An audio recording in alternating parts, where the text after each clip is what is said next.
Yo, what's up, everybody?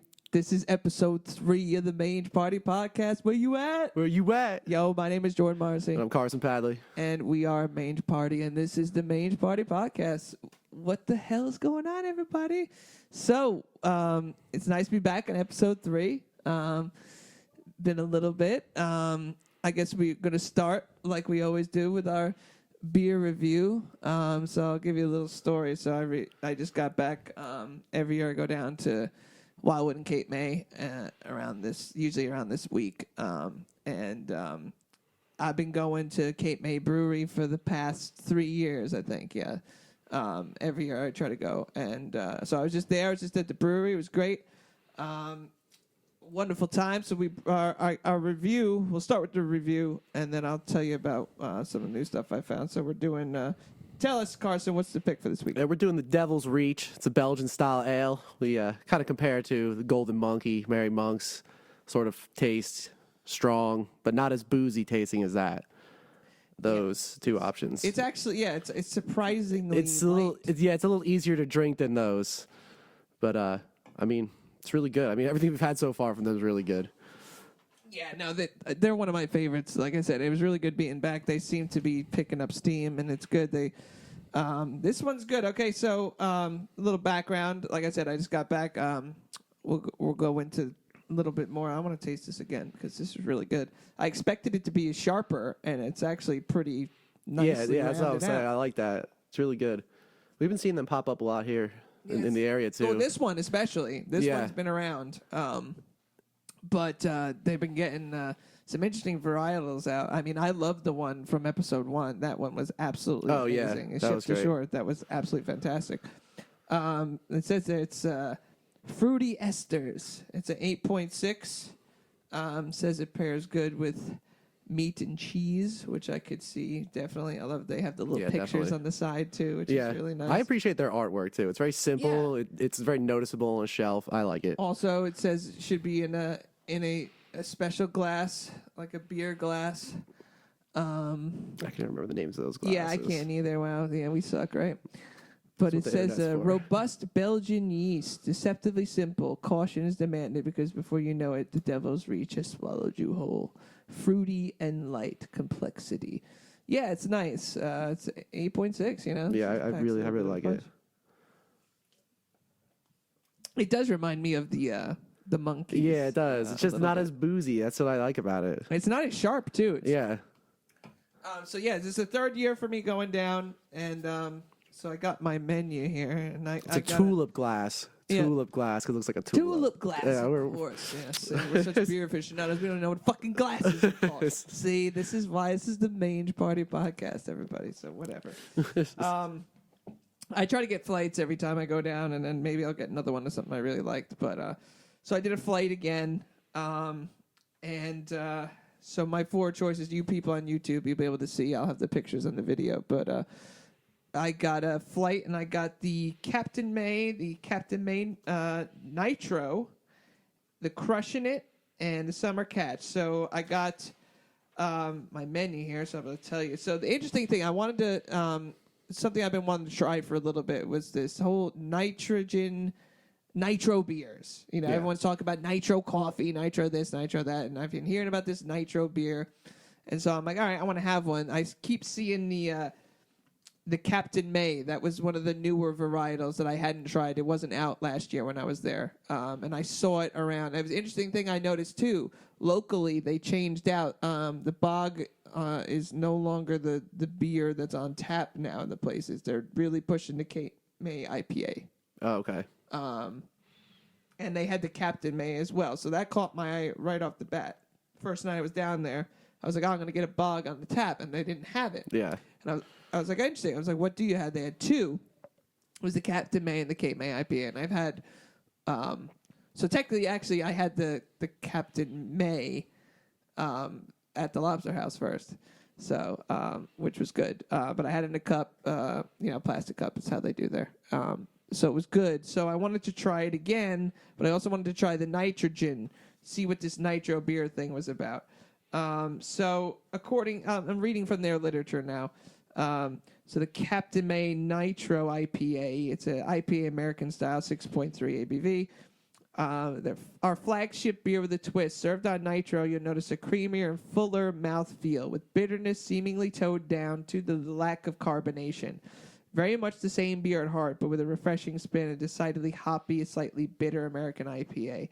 So, okay, now for those of you who see the picture, you'll know which one it is because it's the only one of them that has a head. Does it look like what color? Very distinct. Oh, it's brown. It's brown, yeah.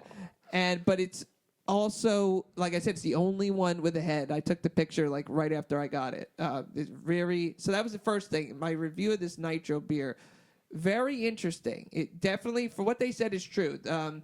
It's definitely a very distinct head, and also it's you can taste. Like I said, there's no carbonation. It's all nitrogenated. Yeah. So it definitely feels almost thicker. In a way. It's like creamier too. That's how how it feels.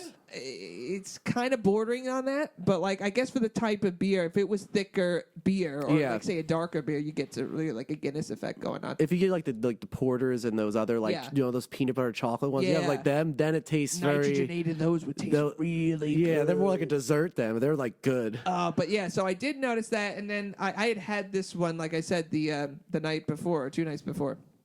And I do agree with them. They said that it's a little less sharp. The bitterness seemingly toned down because of the lack of carbonation. I definitely noticed it. It's not a lot, but it's just smoother. It goes with the whole creamy aspect of the nitrogenated stuff.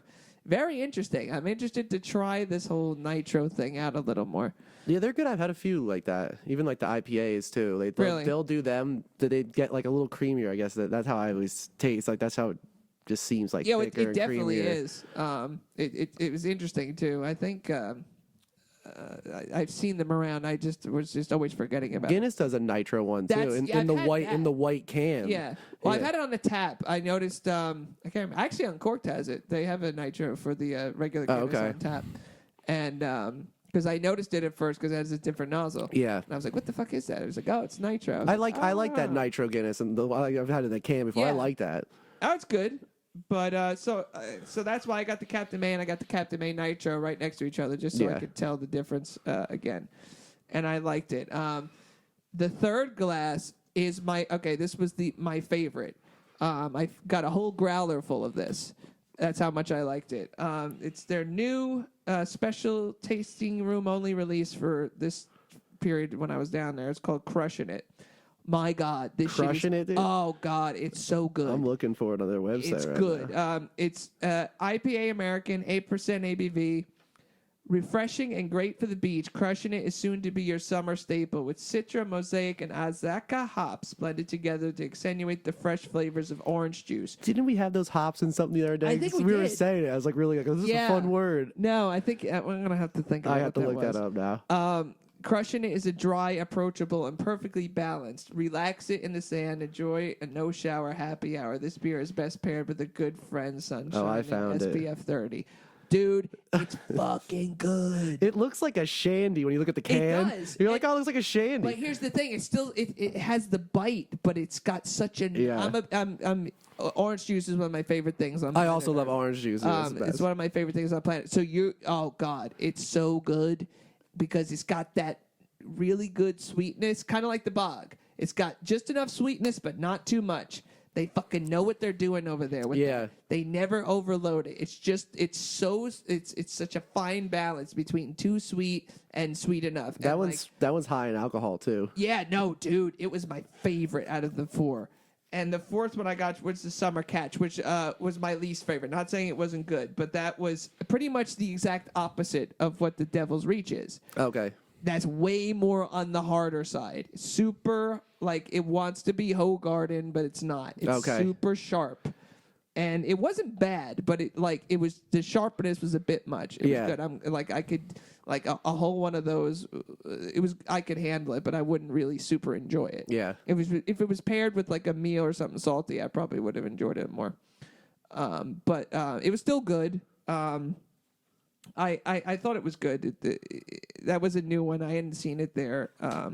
The way they describe it, It's a wheat beer, 5.5 ABV, citrusy and refreshing, notes of orange peel, tropical fruits. I didn't really get the tropical fruits. Definitely got the orange peel in there. They had an orange in it as well. Okay. Which was good. So it was good. I thought that was good. They seem to be, they're really good with their IPAs there. They are, yeah. I really like their IPAs. And That's I their drink them all the staple. time. And like I said, that and the bog, that's what I liked. That's really what drew me to them at first, because I'm like, wow, there's a really interesting scale there. Yeah. Like a lot going on for a brewery to perfect. And like I said, that ship to shore one was really good. Yeah. I was looking for it there. But they had, next time I go, I was thinking of you, because they had a mini fridge that had these one-off single cans of stuff that they only do in the single cans. Like I was just looking at their Did you see it? Yeah. limited. They're super limited. The Cape May, the Catch the Drift looks Dude, good. they were like $9 a pop. Oh, really? Yeah. They're probably good. I'm sure they are. I mean, they're a good brewery. I'm surprised, and the fact that we're getting them in cans, pretty much in a lot of liquor stores I've seen they're around coming up, us. man. That's good. Did they expand their that's the thing. their place or no? We haven't been on here since it happened.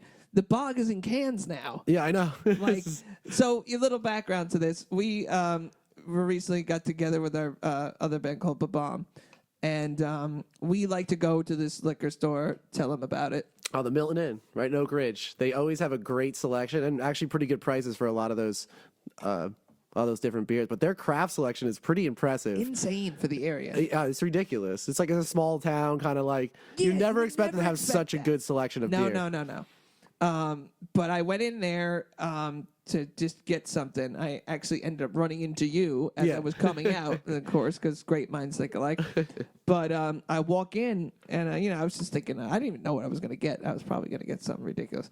But I was probably going to get some White Claws. But Yeah, probably, dude. and I saw that they had the bog sitting there. I'm like, what the fuck is this? I was freaking out. So I bought 2 cases, and it's just the greatest moment of my life. I just remember you run out that door and being like, "What's up, Jordan?" You're like, "Oh, hey, look at this!" You just start screaming. I'm like, "What are you talking about?" It's just so good, dude. It is really just good. So good. Oh, it's a great beer. Everybody I've tried it, that I've showed it to, likes it. It's probably one of the better beers in that For sure. that style of beer. Yeah, because hands down. it gives the Line and Kugel people a run for their money. It I'm does. telling you what, because I'm a big fan of everything they do. And their berry shandy was my favorite, but this has one up on it. That's good, yeah. It really does. And lots happened since last episode, but in the beer world for us anyway. The other thing, while I was down there, also I heard about a Wildwood brewery. One of my coworkers told me about it, and so I said, okay, I'm gonna have to check that out. And so I went to Mudhead Brewing. It's called. That's what it is, Mudhead? Mudhen, yes. Mudhen. Hen, yes. I'm looking that Brewing. up. I'm curious to see. Interesting place.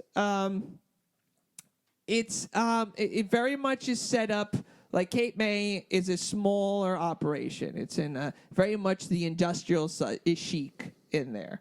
I've noticed 2 things about breweries. I've been to a bunch of breweries, a bunch of different states. I noticed there's 2 kinds of breweries, maybe 3. There's the industrial chic style, with the slatted metal and the very no frills, just very industrial chic, big high ceilings, lots of that. Then there's the on the other side of things, it's a super, almost like an Applebee's in a way, a little more very modern, usually. Modern architecture, very wide open spaces, the combo restaurant thing. And they seem more focused on food and the restaurant end. And then you have the middle, which is like the really small places that kind of are a mix of. It's more on the industrial chic side, but it's more of a really small run operation. This was much more on the other end. It's much more of a much more user, like very modern architecture, very big open spaces, like very pushing the food.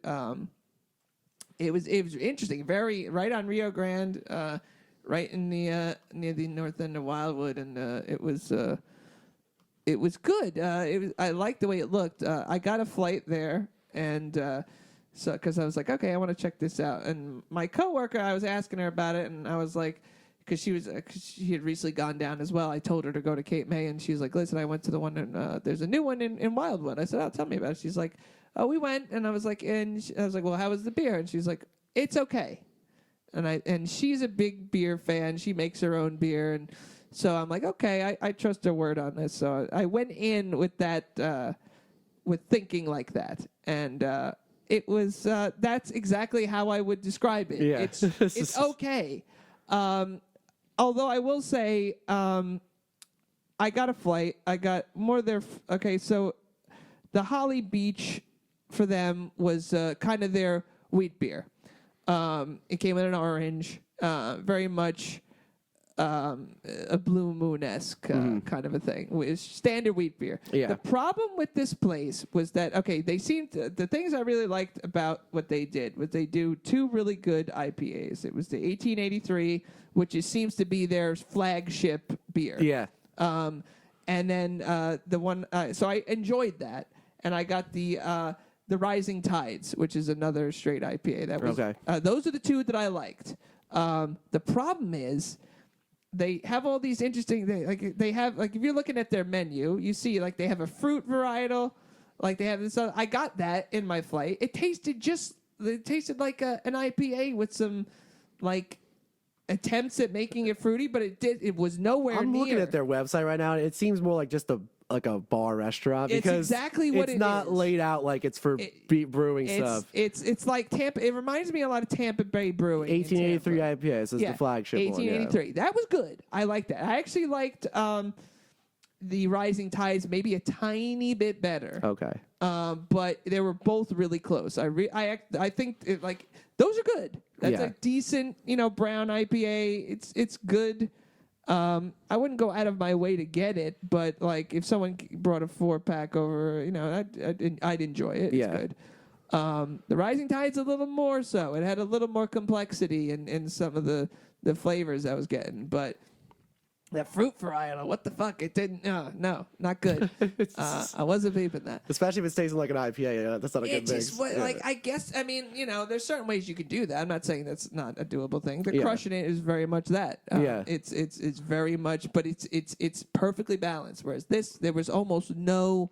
It almost was like how bad seltzer has barely any of the flavor it claims to have. That's what this felt like. It felt like an IPA they tried to make into a shandy, and it didn't fucking work. Yeah. It just didn't work. But like you said, I think they are more focused on being a restaurant that makes their own beer. Yeah, it's a classic. But I will say, like I said, said, they'll make some money off that 1883. Yeah, especially if they're in that location too. They're in a lot of. It's very nicely set up. Yeah. Beautiful spot. I would go back. But Wildwood's always jammed with people in the summer. You're gonna have tons of people coming in, so they might return next year when they come back on vacation if they like it. I would go back. I wouldn't have a problem going back. I like to. There's a few more there I wanted to try. Did you eat there or no? No. Okay. There was one I was really looking forward to that they were out of. It was like this banana one. Really sounded good. That was the one I was going to go for, and it was out. They were out of it when I got Well, that might there. mean it's good that they're out of it. I'm sure it is because when I was there, I saw a bunch of people. Like this guy came over. Looked like he was like a skateboarder or a biker or something. He came with a growler. He's like filled up the H83, and then he just got like a whole growler and shit and ran off. And then a bunch of other people were doing that too. So that seems to be. They should focus on that as their main production of beer. Yeah, it was interesting too because like I went to find. I guess you buy everything from the bar there because I went to see their spot where they're selling it, and there wasn't one. There wasn't a spot where they were selling beer. It seems more like a restaurant. So that I'm like, all right, I see what's going on here. here. I'm like, all right, that's fine. But it was good though. Like I said, I was interested to try some more of the 1883 or the Rising Tide. I thought both of them were good. I would definitely go back there and have them again, and I would definitely go back. I like to see what the food is like. Yeah, like I said, those places are good for what they are. Yeah. But they don't often produce very complex beers. Yeah, they're a little more simple. A little more simple on the which is fine. But I thought that was good though. I would go back there for sure. I tried out this place a couple weeks ago. I forgot to tell you about this place. A little brewery restaurant place. It was in Atlanta when I went down to Atlanta for a couple days. Went down there for the aquarium, which was ridiculous.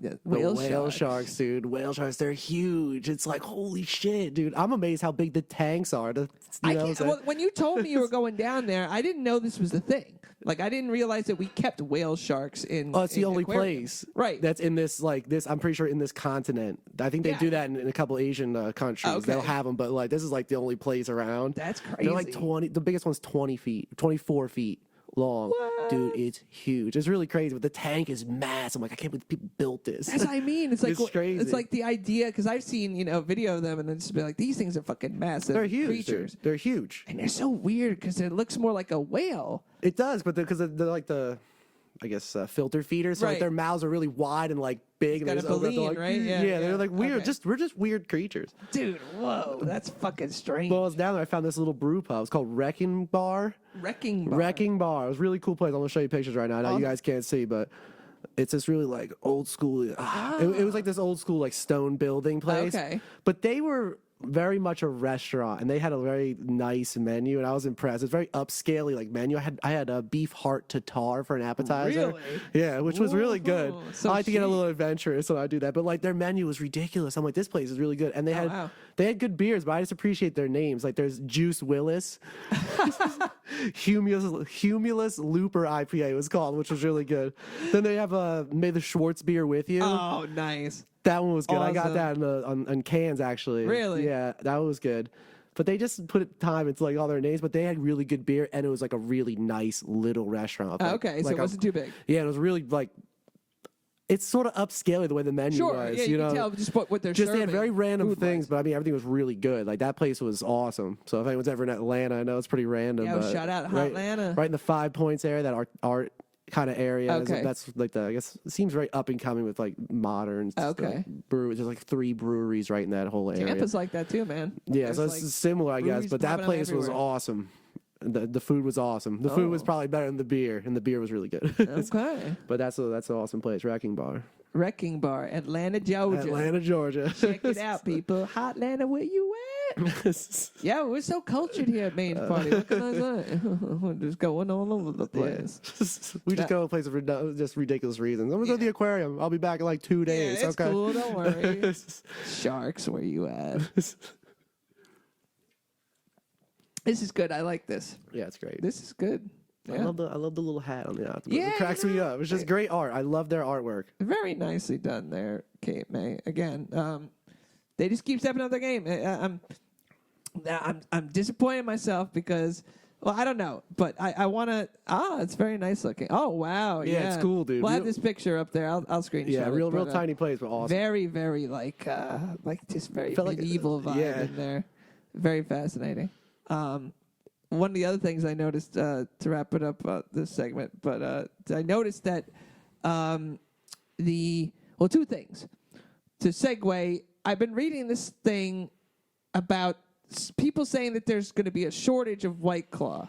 That's not true. I don't think. I don't know how there could be a shortage Well, no, of White Claw. like they're saying that like they had so much demand that it was like the company was having a problem. But every time I've gone to buy some, I've had no problems. It's But probably in certain areas, dude. I guess because like the people were talking like it was a real thing, and I was like, this is the most ridiculous thing. Even I've if ever that's heard. true, it's like you're gonna be out of White Claws for like 2 days before If they. that. You know what I'm saying? It's not. I don't know how demanding the process for making those spiked ciders is, but spiked seltzers. I don't think it's as time consuming as sugar. beer. You know, Yeah, that's what I'm saying. I don't it's think you have to let it sugar sit for distillation. days and weeks. You know what I'm saying? But they were saying that like it's like some Indian guy is their VP, I guess, and they were he's just like, yeah, it's like there was such consumer demand over this summer. But I saw this crazy story that I had to tell you about. Apparently a fraternity bought $7,500 worth of White Claw.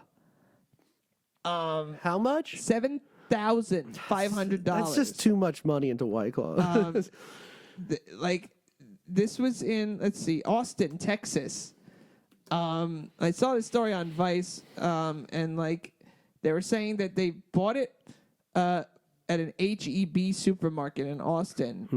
A worker there posted a picture, and it was 3 pallets worth of White Claw. I deal with pallets all the time, so I know how many that is. Yeah. For a case that size, That's a lot. that's a lot. A lot, yeah. Like, I really wish they could. I'm really. If I look at the picture, I might be able to figure out how many cases. But do the math, dude. well, it's I build these things all the time, so it's like they don't have a picture of it, motherfucker.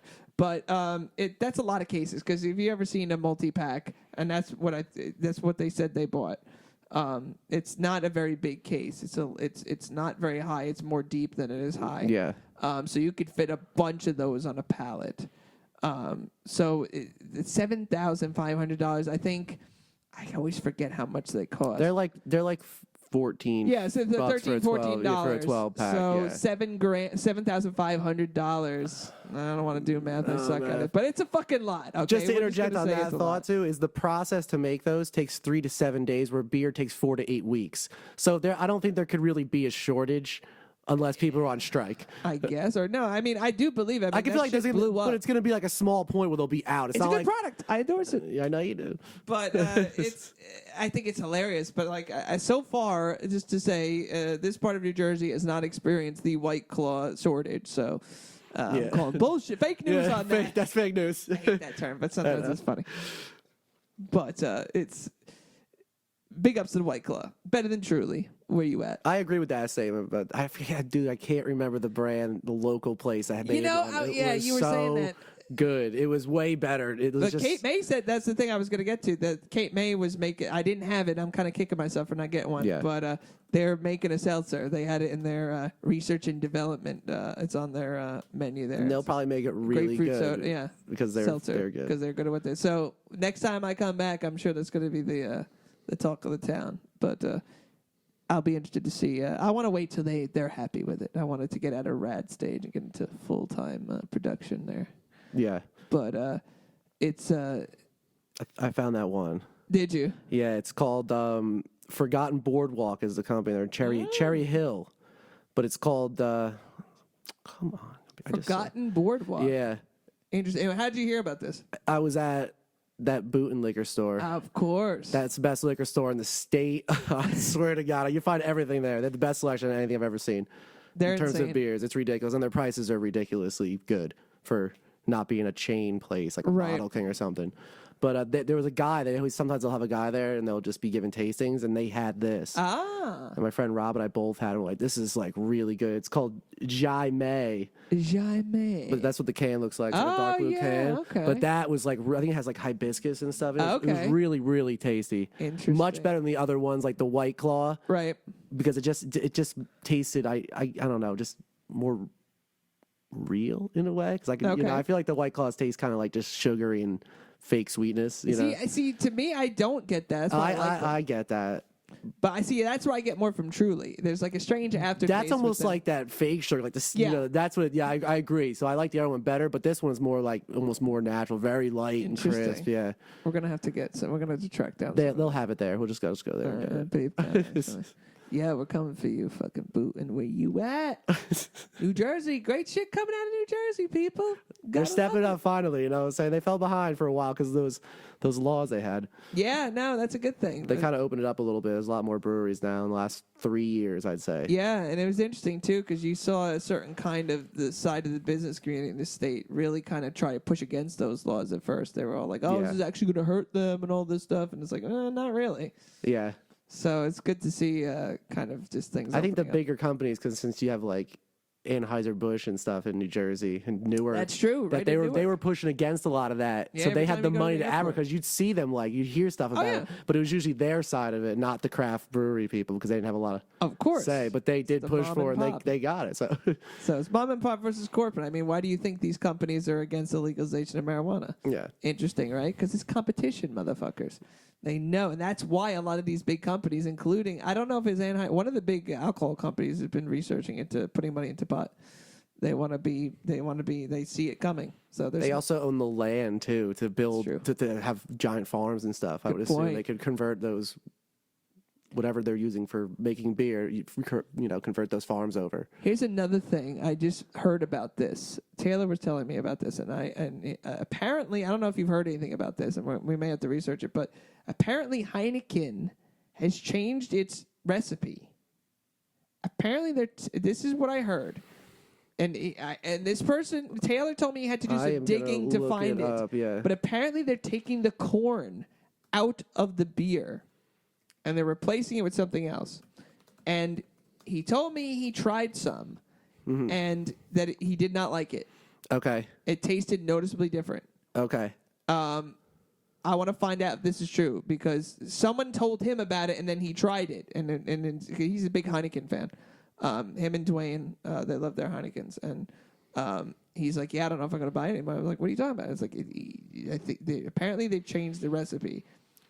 I might have seen this Really? when I was in Amsterdam. What was that, 2 years ago almost? Yeah, almost a year and a half, right? Yeah, a little over a year and a half ago. But I saw there was a different Heineken on the draft, and I don't remember what it was called. But that might have been that. They might have had it there, just so people can try. And I don't think I tried it because that was just a ridiculous thing. I need to get out of that place. you explaining that place, it sounds like the craziest thing. Dude, in the world. sticky floors and sticky beer counters at 11 in the morning blasting Rick Astley. I'm like, I don't know what I'm doing here right now, but in Amsterdam, this is too much right now. I wasn't ready for it. I don't think anyone's ready for it. That's why it's called the Heineken Experience. It's not called the Brew Tour. It's called the Experience. Oh, and that's exactly what it is. Fancy.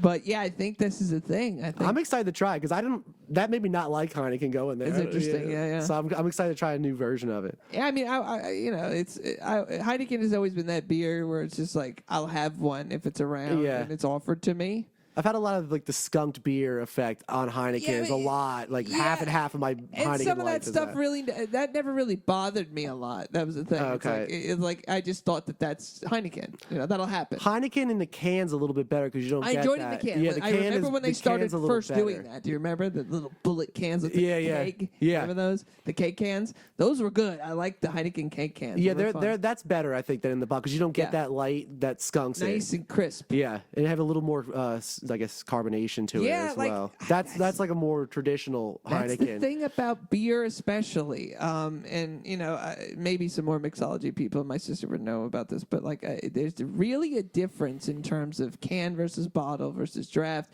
Such interesting different certain beers like Summer Shandy. There's sometimes I want that in a can. Yeah. Like a really hot day, I'm mowing the lawn. I want a can of that. But if I'm eating dinner, I want a bottle of that because it's smoother. Yeah. But the can effect, it's got that little bit of sharpness, that little bit more of the carbon. I don't know if it's more carbonation, but it's just different. I'd say it's probably a little more just because it's just so pressurized. You don't get the sunlight effect either through the bottle. That's a good point too. It's a little more just stuck there, protected. So it doesn't change much. That's the interesting thing about this stuff called beer because it's so many ways to enjoy the same thing, which is kind of fascinating. Certain substances are like that. Pot's a similar way. You have your bowl versus your joint versus your water pipe versus everything's your so vaporizer. different. But it's interesting getting the different effects. That's why I was interested to try the nitro, because again, it's just a different way of consuming. So it definitely is noticeably different. I still like the nitro with the chocolatey beers, kind of beers, like the peanut good, butter stout. Any type of stouts, like a Sweet Baby Jesus on nitro, I can handle that. Yeah, that's what you want to go for. Yeah, we should probably make a milkshake out of it. Somewhere probably does that. Oh, dude, I'll tell you what. Make one. Big shout outs to Susan Fiore. She showed me this black and tan floats. Oh yeah. So good. Yeah. Many years ago. I guess this was probably 2008, New Year's 2008, going into 2008 probably. I had my first black and tan float. Logically, I was like, this is not gonna work. I'm like, milk and beer. I'm like, what? But Yingling black and tan. Yeah. Vanilla ice cream. Ooh, so good. You could always do a root beer float with Kraken and some vanilla ice cream. Yeah, because the Kraken's so syrupy. Yeah, it's good to have. It would pair very well, wouldn't it? Yeah. But oh god, it's you must try it. Try it immediately. I'll try it. It's wonderful. They still make black and tan, right? I was trying to figure that out. You don't see it that often. I don't see it that much anymore. Not as much as you used to, but I'm sure you can still. You just have to look for it, really. I really enjoyed it. That was one of my favorite Yinglings, actually. Because they were okay. I like. Yinglings are fine. Yeah, exactly. They're just fun. I use them for cooking with. I think they're good to cook Good with. cooking They have a beer. good flavor to them, but I don't like for cooking. Yeah. Drinking them, they're okay. I'm not gonna buy a sixer. Like I used to buy the Black and Tans because Yeah. like when I first got into beer, I was attracted more to the darker stuff first. I don't know why. I think it's just the people I was around were drinking that. Something of that nature. Is the Mississippi Mud, is that a Black and Tan beer? That one that comes in that like I quart think size so. bottle? Probably. I'm looking it up because I think that's a Black and Tan too, because that's the one I've had That's a good more one. often than. I used to buy sixes. Yeah, of black. the That's and- it. Yeah, it is. I kind of figured. I used to buy sixes of the Black and Tan all the time, but like I said, because I like I remember the first dark ale I had was Guinness. Yeah. But then I remember when it came out, it was like mid thousands, 2006, 2007, something like that. Maybe it was a little tiny bit earlier, but so I enjoyed that beer. Yeah. I thought it was very drinkable, but it had that elements of the darker stuff that you look for. Yeah, Yingling's one of those. I'll get the beers out of the restaurant because they're cheap usually. If I'm at like a bar drinking, seeing a band, I'm gonna get a Yingling or a PBR. Like, Yeah, depending on what they got on yeah, the it's menu. usually PBRs. Right? They're Yeah. usually the cheapest when you see bands.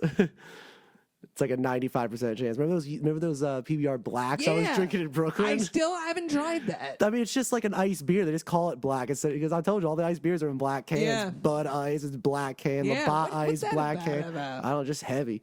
Okay. And it's just I don't know why. Just black Market cans. Like Hotel. check it out. What up? Actually, just to tell you, I'll tell you right here. Apparently, Leftover Crack is playing at Market Hotel, and Kate's band Cop Out is opening. Oh, nice. So we might go to that. I might You go. never Again. know. I just love that venue, dude. That venue's fucking cool. Big ups to Market Hotel in Brooklyn. Where you at? Book Mange Party. We're really awesome. We'll Just open any saying. show. But yeah, no, I guess that's a perfect segue into what we're going to be talking about next. So more of a music focus. We're talking about music. So my brother Carson and I, one of the reasons why we started this podcast, because we're a very interesting pair. We both have very intersecting loves, but we're very, very different people in certain aspects of life. Would you agree? Yeah, we're very different, but we're very similar. It's a weird combination. When it comes, we look at things two different ways, but sometimes we get to the same point. Yeah. And That's how we are in music, because like you listen to totally different stuff than I do. For but sure. We still jam. But then the we same- intersect. Yeah, and then we play together. yeah, but there's also a lot of stuff that we do share, like stuff. Yeah, but definitely. But I guess this was something that you really were pushing to talk about, wasn't it? Yeah, because you brought it up too, because you mentioned it, because we just have different views on, I guess, listening to music and purchasing and all those.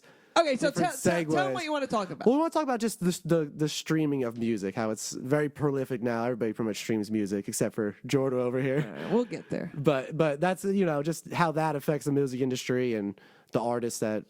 Yeah, so it's Just along those lines. There's a Okay. lot. This is a deep Yeah. concept and everything. But okay, so just to make it a little more palatable, like he wants to talk about the idea of streaming versus other methods of consumption. Whether streaming is a net good, whether it's okay. So it's like, for me, okay, a lot of people, I'm a bit of a curmudgeon. I will agree.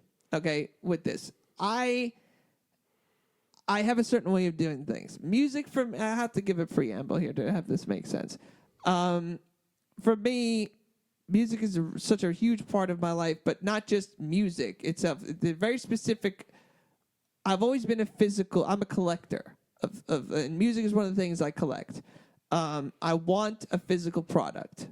Okay, the physical product has been the idea of music. The history of recorded music, it's always been about a physical product. Always, from the beginning. Yeah. Okay, you have your, vinyl records and, and so on. Your cassettes, DAT tapes, fucking CDs. 8-tracks, CDs. Mini discs. Right, mini disc. Laser disc. Laser discs. But and then it finally, and even DVDs for 5.1 mixes. But then you go to the MP3 changed everything forever. And I guess what we're talking about essentially it stems from that, where it's like, okay, that's kind of like a watershed moment in the history of recorded music. It's kind of where there was democratization that happened. And I'm still on the fence on whether this is a net good or bad. So the preamble to get back, I guess. So I always want a physical product. I want a collection. I have a huge CD collection. I have a huge vinyl collection. I even have a huge cassette collection. But ever since I was a kid and I started buying music, I guess the first time I bought music was on cassette. Showing my age, but it's always, and then I listened to my parents' vinyls. I looked at my parents' vinyls. They were I used to set them up in a circle around me and bang pots and pans. There's photos of this I can show you. So like the physical product of music, and I remember looking at the cover art, and it was just so big, and because I was so small, and just remember looking at the photos and the White Album, the glossy photos that came with the White Album, just being like, this is the coolest thing. Who does this? Like, even nobody talks about that anymore. Okay, this is a preamble here. Side note to the preamble. The preamble's preamble. The original, like the idea of having the White Album came with these. For those of you who don't know, the Beatles are my favorite band of all time. They're gods among men. I don't care what anyone says. But that record came with 4 glossy photos of the band members. And then those photos were also in the inside cover and together. Like, fascinating. What band does that?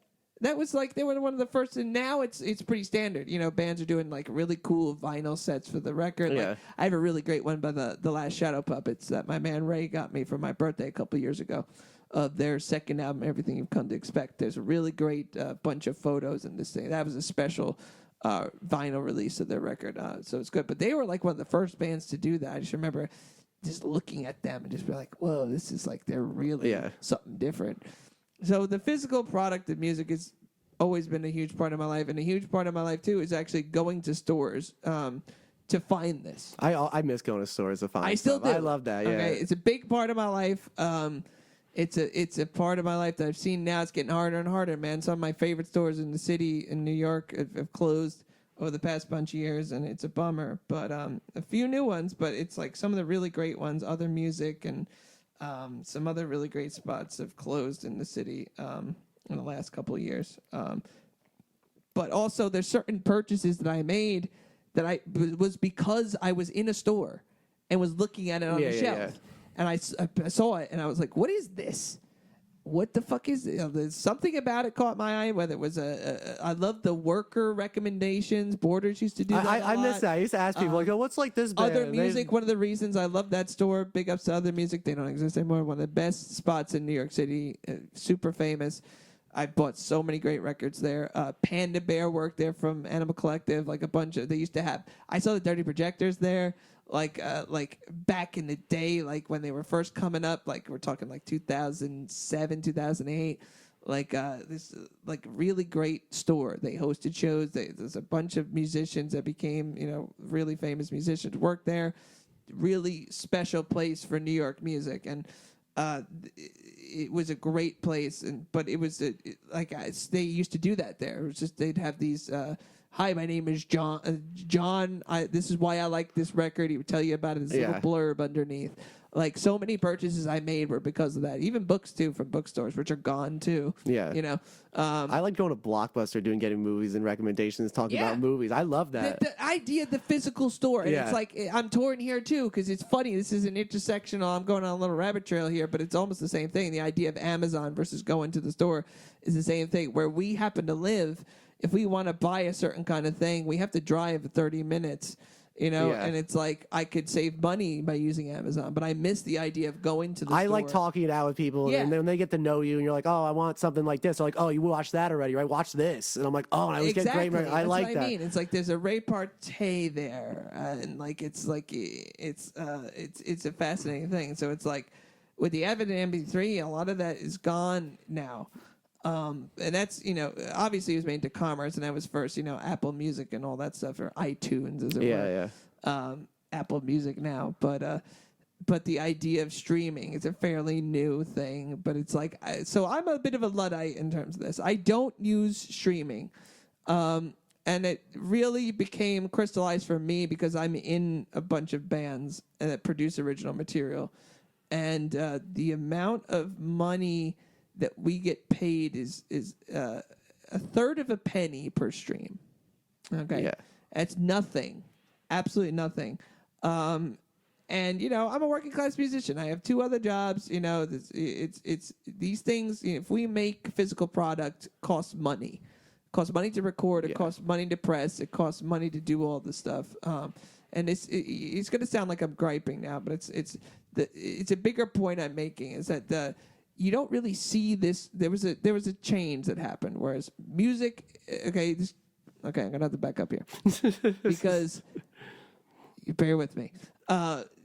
Music is, in my opinion, and I think you'd probably agree, music is probably one of the most powerful forces on the face of the planet. Would you agree on that? Yeah, definitely. Okay, so, politicians use it. Everybody uses it. It's been with us before we could use language. And it's so much has been a mover and shaper of culture. It's been so much a mover and shaper of just everybody's personal life that is interested in it. There's a few people I've heard of that don't like music, but it's like, I don't know what to Maybe do they just with never a found the person music like they that. like. I don't know, but it's like, it's so much deeper than almost anything we have. Look at what music does to film. Some of the most best moments in film are those moments because of the musical The accompanying soundtrack. music, yeah. And so it's like music, it touches so many places. It's everywhere you go. It's in stores. Yeah. There's nothing else that's like that. You usually throw it on your car. Most people don't drive in silence. We take for granted, like, just how ubiquitous music is. And, like, just thinking of, like, I can't picture a world without it. Yeah. It just wouldn't make sense to me. But so if you look at it as something like that, the advent of the MP3 and then obviously moving down towards streaming, is a change of the, okay, so there's the music business, the act of, selling music, the idea of musicians having a job, the idea of all that stuff, the music industry. Okay, this is what changed. Okay, so that's the big change at the MP3, and then streaming changed. It changed the music industry, the idea of the money-making aspect of making music. And you can have your opinions on that. Certain people are like, oh, I'm an artist. I don't care how much I make or whatever. But it's like, in my opinion, if you're making good art, you should be compensated for it. And especially in the model that was set up over the past 50-odd years or more, there was the music industry was a huge industry. Yeah. And now that's changed. And a majority of the reason, actually the sole reason that it has changed is because of the advent of the MP3 and then the advent of streaming. It's changed the industry. The only thing I could find an applicable, something that was synonymous would be the print industry, the idea of print media. Yeah. Newspapers, magazines, and stuff. The internet pretty much killed that. When I read the New York Times now, I read it on my fucking email. Yeah. Okay. You don't need the physical copy. And it's like, there are people that still do it, but again, that's the only thing that's that analogous, where it's so much was a part of life. Yeah. The newspaper, that was the thing that moved and shaped the world for so many years. Yeah. Now it's become all digitized. And these companies have had to do this where they had to start charging for email subscriptions. Yeah. Like the Times, they do 10 free articles a month. And then you got to, once you reach your 10, that's it. You got to pay. It's behind the wall. Yeah. Then we saw some Vanity Fair. I can't remember who else was under that umbrella, the people that own it, but they just recently went behind a paywall where you can't even view any of the stuff without subscription. So that's the only thing that could be so analogous. Yeah. But it's a thing that is so. I'm approaching this. I have a huge collection. I don't like the idea of streaming. My stuff is on these major streaming platforms, so and I have to be, because the way the model is now, if you're not on there, it's an interesting thing to talk about. Tool just released their first album in 15 years, and they just put their whole catalog on. They were the last holdout. They weren't even in the iTunes store. Yeah. They were nowhere online. If you wanted to get a Tool record, you had to buy that motherfucker and have it in physical form. And they did that for the last 15 years. And in preparation for their new album release, they put their whole catalog up on streaming for the first time. And then what happened? One of the most interesting phenomenons that's happened, all these songs started charting. They just broke a record. They had like 5 or 6 songs in the top 5. the biggest showing in rock music in the past 10 or more years. It's interesting to see, but they're in a place where they're one of the few bands that can do that because they've held out so long. Yeah. And you could argue, oh, that's why, maybe, they wouldn't be as culturally relevant if they hadn't, been away for 15 years and haven't had their catalog on these services for so long. Blah, blah, blah. I mean, blah, that blah. does pay a big effect, though. The fact No, that they're I all agree. there, everyone's like, play, and it just I agree, blew but it up also instantly. it's big for rock because rock has been, it's not been a mover and shaper of culture like it used to be. No, not at all. So that in itself is a good thing for rock. But because like some of the records this year that were billed as kind of like the Raconteurs and the Black Keys both put out records this year. I'm a big fan of both of those bands. They haven't put the Raconteurs especially. It's been a bit for them, and then the Black Keys. It's been a little bit for them, but these were kind of like two bands that I really, really respect and love. Jack White has been an inspiration for me in many ways. I've seen every single version of what he does live multiple times. The White Stripes were a huge influence on me. I've covered their songs for years. The new Raconteurs album came out. It's good, but it didn't blow my socks up. But the way they were like, oh, the Raconteurs are here to save rock again, bring it back. And it's like, Jack White, okay, yeah, you know what? Boarding House Reach, that last album, wasn't that good. It was too weird. Maybe in a few years I'll be able to. He gets a little weird with some of his stuff. I like some he's a stuff weird he does. individual. Yeah. But like, you listen to Boarding House Reach, he's doing things on there that don't make any sense. And it sounds like a B-side demo record, like unfinished. It feels very unfinished in a lot of ways. Does the production sound like it's... I don't know what he was going with. It was universally panned. Like the critics hated it. And it was kind of made my head spin because for so long he's been such the guy of... He hasn't made a bad move. Yeah. Like everything the guy has done has just been really, really stellar. But again, it's like, how can you do that to be a human? You're always going to have to make something that's weird. And, people's taste, and, I have taste too. But it's like, and like I said, I have to give that record a few more spins but it was universally panned. Yeah. But, and I like this new Raconteurs record. It's good. But like, it was kind of like, certain reviewers and certain like the kind of way they used to kind of push it was like, oh, we're back, Yeah. it's rock music again, yeah, because the Raconteurs were born out of the mid-thousands beautiful rock revival. There was a lot of great things happening in rock and roll music then. And like same thing with the Black Keys. They were kind of like the antecedent to the White Stripes.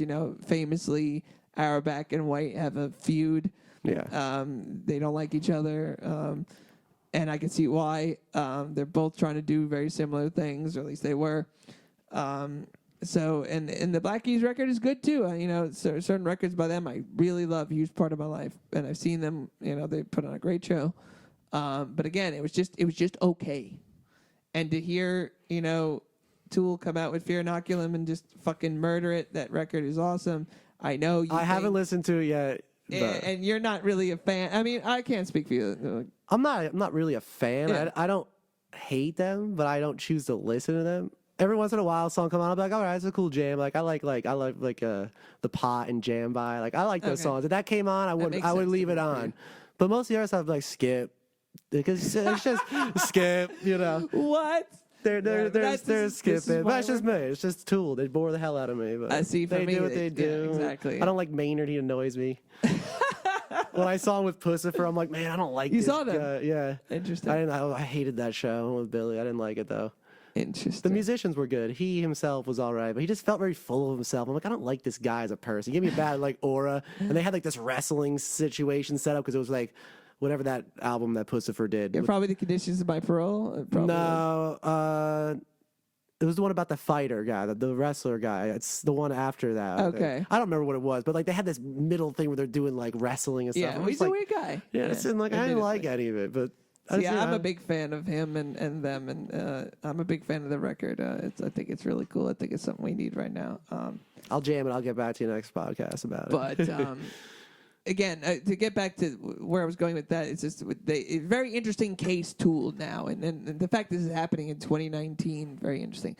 But to bring it back, I don't use streaming, and I don't use it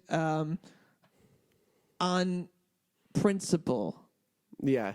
But more functionality. Okay, just to explain. I'm not just one of those pricks.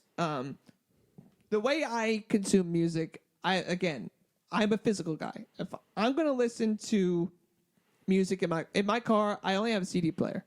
I don't have an aux, no capability to do that. I could get one of those radio fucking transmitters, whatever. I don't do it. I want the idea of physical albums being played in whole, and I have to take it out and change them. I like that. I'm fucking a curmudgeon, whatever. It's fine.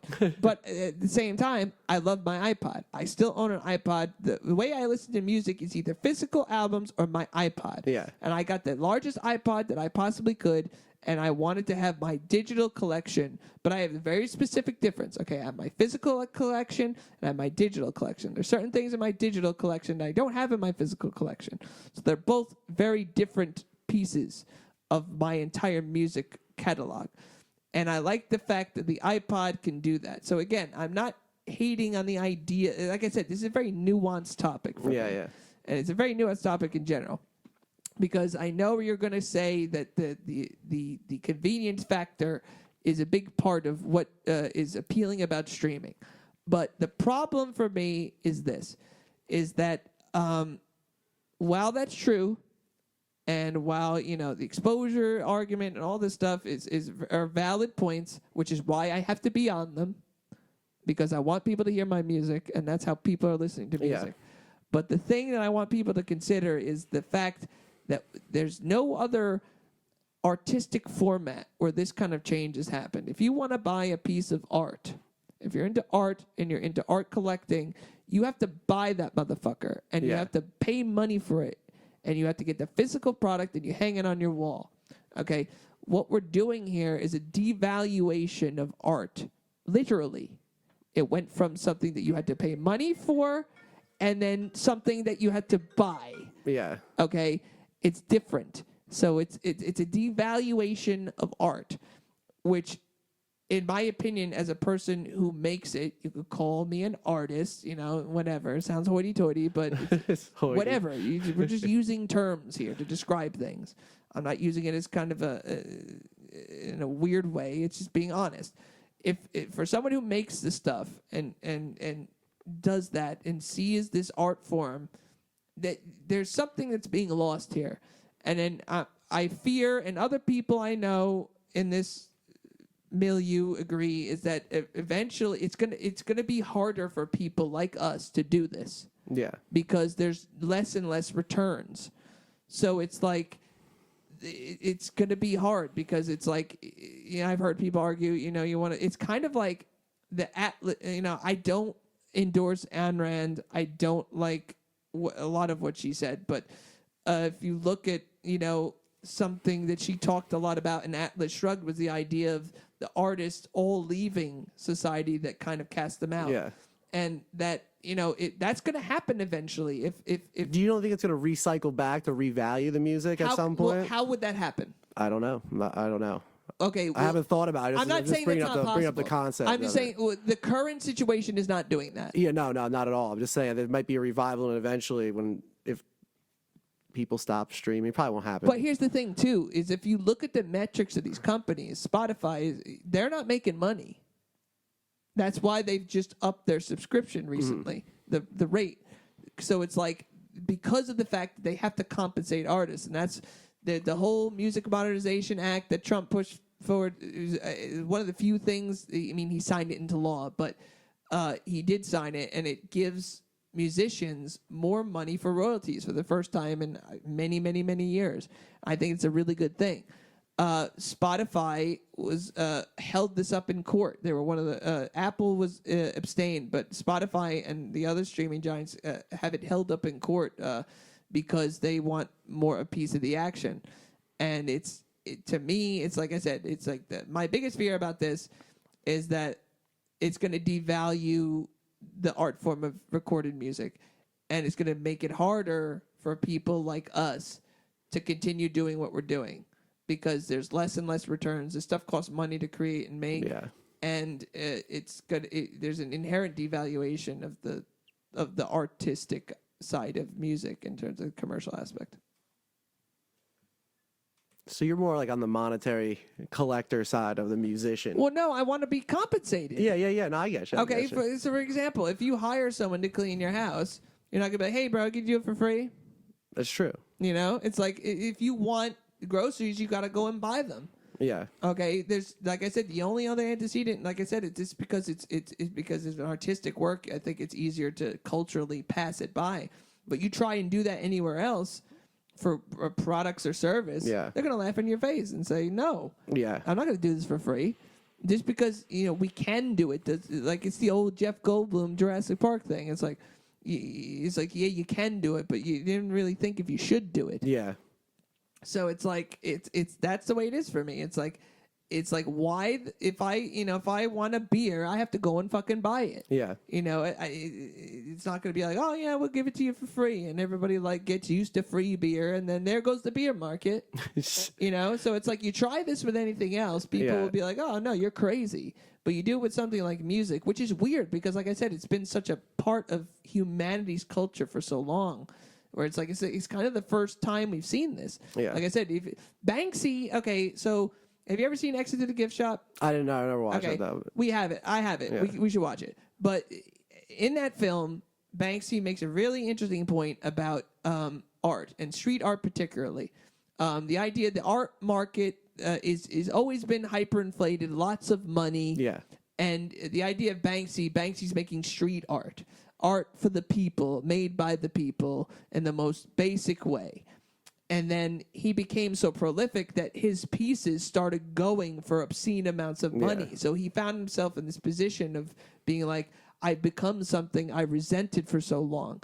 And then that film also takes this guy, and there's a big debate on whether this film is actually just a big joke, whether this guy that is in this film, this French guy, Terry, who is a guy who videotapes everything in his life, and then through a series of events, he meets up with Banksy and then ends up becoming a street artist, but not a street artist. He figures out that, these people are recreating iconic images or creating, I could do this. The Warhol idea, the idea Warhol took art that was photos done by other people, images made by other people, and repurposed them.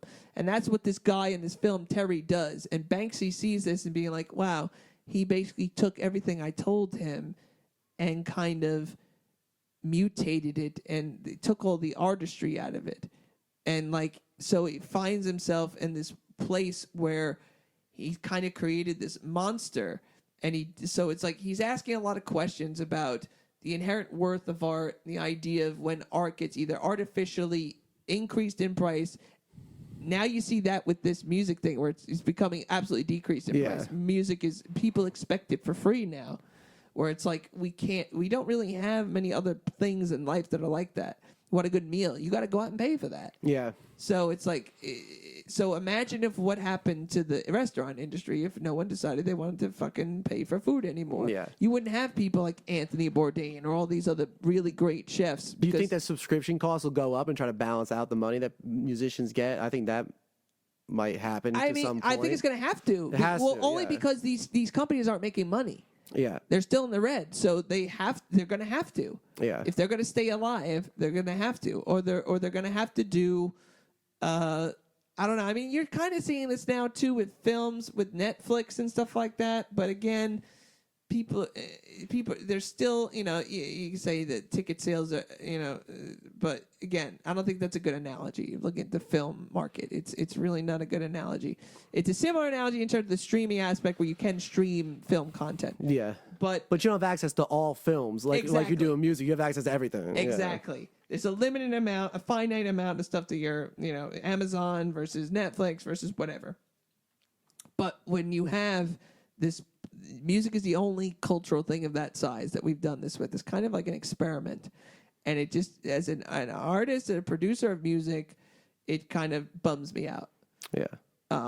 And so it's like, that's kind of like my position on it, where it's like, I don't want to do it. I don't, like I said, full transparency. I'm on multiple bands on these platforms, and I have to be on them. Yeah. Because that's the way people hear music. They're not going to buy my CD unless they really, really like it. But or they randomly, saw you guys randomly, never heard you. Yeah. CD and like I said, buy. Yeah. that's, and I'm sure you'll go into this, but it's like, I cannot argue with the idea of the exposure.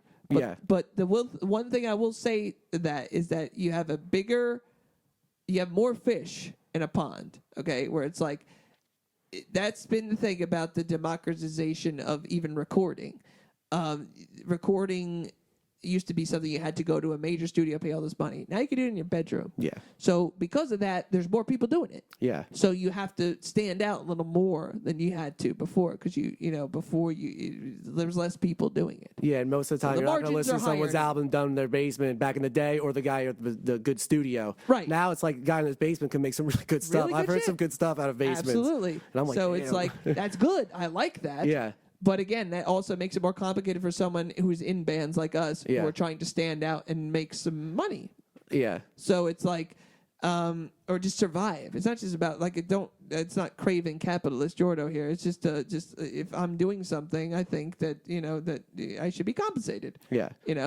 Everybody else gets to get. You don't want to make compensated for their money. work. You don't want to make music and not ever meet the amount it costs. Well, that's the thing. It's like you want to at least it's like make that. it's like so I hear these people and I've dealt with these people. I've been in bands with these people, but it's like the people are like, oh, I'm an artist. I don't care about money. It's like, okay, do you care about eating today? And it's like, okay, yeah, so many of the most famous painters didn't get famous until they were dead. Blah blah blah blah blah blah blah. Yeah, I'm not interested in cutting off my fucking ear and going crazy. Okay, I'm interested in living a normal life and being Yeah. able to make music and have a good time, but also just why not make some fucking money? It's like this is not anybody has to make a living, okay? And it's like there's people who make a living doing music, and that's a good thing. But again, this is going to make it harder for people. Yeah, I to agree do with that. Yeah. I talked a lot. You need to talk some now. Okay, I like I like the aspect of just there's so many options and digging to find those options. To me, I find that like super important. I think I can find a lot more bands that way than I could the old way of going to a physical store asking for this band, just because I get these smaller bands not signed to the labels and stuff. There's a lot of options. Well, there's so much about how the band you listen to. That It's true, that yeah, way. yeah. That's You kind of know? the music that I listen to, all the really underground metal kind of stuff. But that's how they operate, and I appreciate it because guys come up with way creative stuff, but they're not on big labels. But I just appreciate their music, and it's like all these guys have like 1,000 plays. It's like they're like one of my favorite bands. It's just weird. I feel like you get a lot of creativity, a lot of ideas bouncing off just by listening. Oh, what's this band doing? Oh, you get so many different ideas. But I guess that's more specific to the music I listen to. No, but no, you have a point there. Where it's like it's kind of the inverse of what I was saying. The ubiquity of it also helps in terms of, like Yeah. you said, creativity. You can see what more people are doing. I find a lot more bands that way. Even like I always tell you when there's like bands playing, it's like these littler bands that I just found that no one else do. I find the shows they're at. I'm like, you know what? I like that. I'm gonna go see them.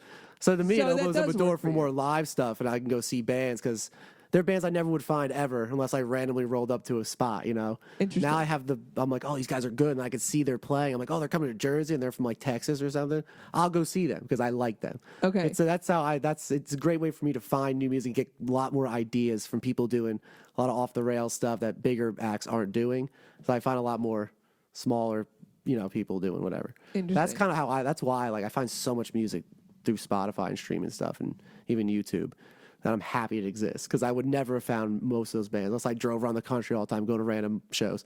You know what I'm saying? And I think, I totally hear what you're saying, and I agree with what you're saying. I actually don't even disagree with what you're saying. Well, one thing I will say is the regular Joe, and that's hard to say. I'm generalizing a bit here, but if you were to ask most people,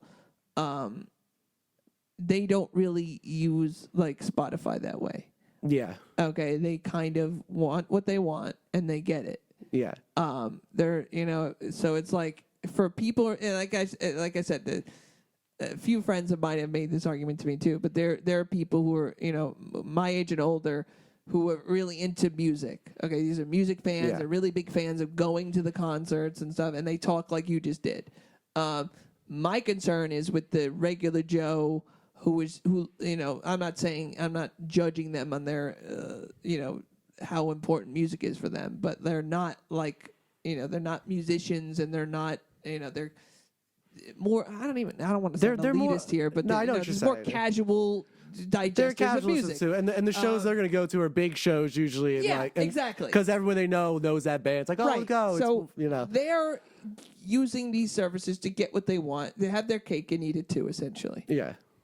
Whereas before they had to buy that music, and it's again I'm going to sound like this resentful prick here, but it's this stuff has to be said, for the people who are in this industry, and it's an interesting debate. And like I said, I don't want to sound like I'm don't want to talk about it, because I do. Yeah.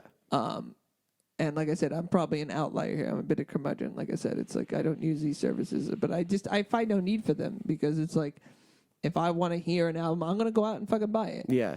And I've been doing that for my whole life. I don't need to fucking hear it before I buy it. You know, it's like, that's the cool thing. And sometimes you take risks. Sometimes you get something that you might not exactly think is the coolest thing, and you thought was going to be something. But I appreciate that. I appreciate all that. You know what I'm saying? It's just that it's not fast enough for me. I need to just I listen to so many different things all the time. I'm like, oh, what's this? Oh, I listened to an album once, and I'm like, I'll listen to it again. Like I said, for a while. I'm a person you know? that would go to New York City to specific stores because I knew they had, like underground New York hardcore, or fucking John Zorn, or like all this weird shit. It's like, that's the kind of person I am. But it's like, that's why it's like I have to be upfront about that kind of bias that I have. But it's like, but also I think it's, I think that the aspect of, you know, the working musician. Yeah.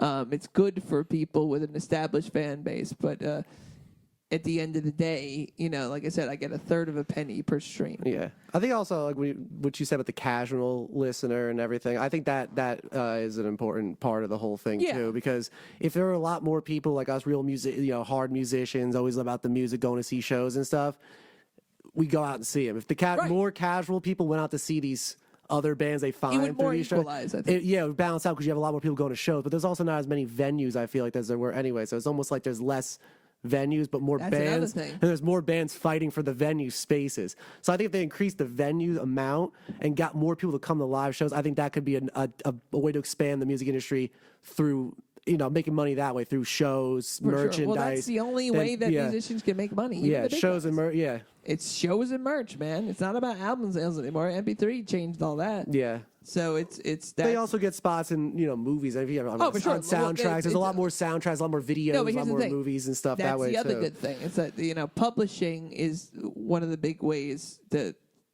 make money in the music industry, and that's the thing. That's again the idea of making money in music. With my own work, it's definitely something. The avenue I've most looked into is publishing, because again, that's where you, like you said, because of these streaming sites for films and all this new content is being made, you need music. They're looking for music for that. Even some of my favorite underground bands, like Bond the Music Industry, they had music on The Office. You know, Jeff is making music for Craig of the Creek now. Like, so it's like, people. This is a guy who was specifically anti-corporatist in his music. He wanted all ages shows, $15 tickets. If you do over that, I'm not interested in it. And like, so even he is interested in the idea of licensing. This is not selling out. That's such a bullshit cop-out people always throw at people. Oh, you sold out because you made some money? Go fuck off. You want to make a living? You want to eat? You telling me that just because I make a certain kind of music that I can't make money off it, or I can't give it to a brand to fucking make some money? Fuck you. Bullshit. Fight me. I don't give a fuck what you say. It's like, you know, people are like, oh, you know, Green Day, and I don't really like them that much, but like being like, oh, like somebody like them using a song in a commercial, oh, they sold out. No, fuck you. They made some money. Good for them. You know what? It's like, you probably like the commercial too. You know, whatever. You like that song probably. You listen to it when no one's watching. I know you. I'm in a band that covers them. I don't even like them that much. So shut up. It's bullshit. So it's like, again, I think that's good. But licensing and all that stuff, you're right. It's an avenue to make stuff. And that's, that could be a very good thing about the whole streaming in terms of like film media. Yeah. Because there's so much more content, which means that you need more there's so much more music. Everything. They're looking for this stuff. That's what I'm actively looking for some of the works I have out there as well. So that's something I'm definitely looking into. But like I said, this is a complicated, very nuanced topic. Yeah.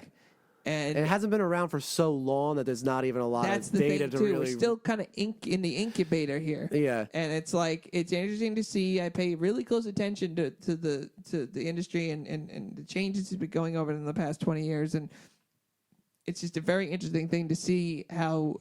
And this has changed. I think this may even have an effect on the art that's being made. You know, because it's like they know this is the way it's going to be consumed. It's again, it's like we don't really know what this is going to do. Yeah. So we're kind of in the middle here. So it's like, for me, it's just not something I'm comfortable doing. I'm not telling people what to do. I'm just saying this is just two different perspectives. And it's like, but also I just want people to keep in mind, it's like when the music you listen to, it costs money to make. It takes hard work to do. That's the thing about music. People think it's all fun and games. Yeah, and it's not. It's all fun and games. Oh, yeah, it's just so much fun, right? I'm like, no, it's work. I'm like, what do you mean? And I'm like, oh, well, you got to book the gig, first of all. That's work. Learn the songs. Learn the songs. Write the songs. Or write the song. Either or. Get your gear, pack it in the car, get in the car, drive to wherever you have to go, unpack your car, set up, do the playing for however many hours, pack up all the stuff, get back in the car, and drive up. You telling me that's not work? Fuck off. And then that week, write another song, practice with the band. It just never ends. It's a constant. That, again, you're going to sound like, oh, you're bitching. No, this is just reality. People see us perform, they think it's all fun and games, because it is fun. It's fun, yeah. But it's also work sometimes. I've played gigs in every physical condition you can think of. Sick as a dog, fucking hurting, every kind of thing. But I always show up and I always play the gig because I have to. That's just who I am. Yeah. So it's like, but again, it's like, it's work. So it's like so much of the music, people, they get so much out of it, and that's great, but they forget the blood, sweat, and tears. Yeah. I think that's the problem with how much everything costs. It's so cheap now, and it does, obviously so shouldn't just be because think of that. about Yeah. it. Think about it. That's all I'm asking you to do. Think about it. I'm not telling you what to do at all. I'm just telling you what I do. And that's what Carson does, and that's good for both of us. But it's like that we're just discussing the differences here, and I think it's an important discussion because it's something, like I said, that's in flux. Yeah. And it's something that we're still kind of figuring out. And even the companies, like I said, they're like I said, if it was one thing and they would be making crazy money, it'd be one thing. But they're still in the red, and they're still trying to figure out how they're going to make a profit. So we're in flux. Yeah, it's going to be up subscriptions and stuff like that. There's a lot. I think it's going to change. I think it may be just a phase. People are going to be pissed have to pay like $30 a month, let's say per se, $30, $40 a month. But in reality, it's not that much because if you went back 10, 15 years when you bought CDs, that's buying like what? 3 CDs or less a month, which isn't that. Depends on what year you're talking. That's yeah. And also depends on where you're shopping too, because like certain older CDs you'd be paying 20 something plus. Yeah, so I mean you get. But then you get a new release on sale. Borders $12.99. Yeah. What up? I love Borders. I miss them. R.I.P. But you know what I'm saying? So if you think about it, back in the day, you would have bought 2-3 albums, or you pay a month subscription for the same cost and get unlimited music. You know what I'm saying? So I think they're going to definitely up that subscription. But people are going to be pissed about it. But you got to think of it that way. Like, you used to pay for music back in the day. Why don't you want to pay for it anymore, Again, that's what I'm talking about. It's like, that's the interesting thing about it, is that it was one way and then it's transitioned to this. Yeah, I think it's going to somehow sweep back. And I think cost is going to go for the consumer. It'll be weird, though, because pissed, but almost an entire generation of people now grew up with the idea of free music. Yeah. So it's like, it's going to, but again, we see there's an antecedent there with drug prohibition. Like if we're legalizing marijuana, for example, it's going to happen. When is the question? But again, it's like, that's a good analogy, where it's like it used to be, people are going to, they don't exist yet, but like technically they could though, because if you're growing up in California or Washington, pot is legal. Yeah. So it's like, that's the interesting thing about federalism, which is a whole other conversation. But the idea that there's people now that have grown up, they can't be that old, but they're going to be being like, oh, wow, it's like you go to jail for doing this a couple hours away? Really? Where I come from, it's nothing. I go to the store and buy it. So it's like, that's the closest analogy I can think of being such a large cultural change. And just, do I think it could be a reversal? Sure, I think there could, but I don't know what's going to precipitate it. Yeah. It's going to have to be something major, but it'll be interesting to see where things go, for sure. Definitely. And we'll be there. Mange Party. Where you at? So I think we covered it all, right? Yeah, we pretty much got it out there. Yeah. I'm going to think on it more now, because I don't, No, like I said, on it. No, but like I said, it's an ongoing conversation. Yeah. New things happen all the time about it too. For sure. And like I said, this whole tool thing is very interesting. Like I said, it's interesting that this happened a little bit before we did this. But like, again, that was the big, I can't think of a musical event like this that moved and shaped that industry. Is particularly the streaming aspect Yeah. of it, because like I said, they were really the only few ones left that were holding out. Yeah. And to see that they moved rock, they made a lot of money, they pushed the industry in places where it hasn't been in a long time, and you can argue about why, but it did happen. So it may be a harbinger of things to come. I don't know, but it says something about what is happening, and it says something about this debate. So it definitely needed to be involved. But again, it's like I said, this is an ongoing thing. Yeah. It'd be interesting to see where it goes. I'd like to see how it goes with subscriptions and everything. I think that's totally going to. I think it's going to go up in all forms, all industries, like even like streaming and Netflix and stuff. Those prices are going to keep going up because they're for sure. They're just going to have to, you know. Yeah, and especially with them going into the whole trying to get into the game, and there's we could do a whole other podcast about the idea of Netflix versus like there's a big war now between the MPAA and all these, like the Scorsese's new thing that they shot up here in New York over in the Irishman with De Niro and Pacino, Scorsese. Okay. Only Netflix, and the idea is that to qualify for the Academy Awards and all this stuff with the MPAA, you have to have a certain theatrical run for a certain amount of time. And people like Steven Spielberg, he was one of them, and some other people are arguing that these films should not be allowed to be included because they haven't had this specific theatrical run. Yeah. And so that's a whole other debate. That's a whole interesting debate, too, is the idea of, of that whole question. But again, that's a good antecedent as well. But yeah, I think we covered everything for this episode. What do you think? Yeah, I think we're good for now. We do want to make a big plug. We do have a show coming up at the Clash Bar. It's going to be a good time. October 4th. That's right. It's a Friday night. Come on out. It's going to be a good time. Clash Bar is one of our favorite places to go, and want to keep having a good time there while it's still around. So. Support all the bands. Go to the live shows. You know, sure. Clash Bar is a great venue to go to. Usually, good crowd, good stage, good sound. I like that place. Yeah, it's one of my favorite places as well. So stay glued to our social media, and we'll give you the details on who will be playing and everything. But this has been episode 3 of the Mange Party Podcast. Episode 3 in the books. My name is Jordan Morrissey. Carson Padley. And Mange Party for life. We'll see you next time. Yo. Peace. Peace. Okay, so this is our song of the week, and it's Spice Girls, Say You With You There. So big ups to everybody listening. This has been Mange Party Podcast. Some Spice Girls for you. 1, 2, 3, 4.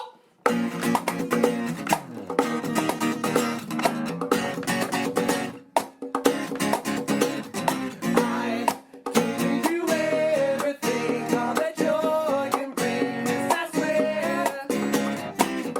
Let's try. Let me have this conversation. I tried it. Should be friends. Yeah. But now, go around in circles.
bring, 'cause I swear, and all that I want from you is a promise you will be there.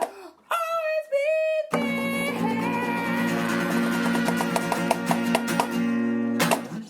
Mange Party, peace.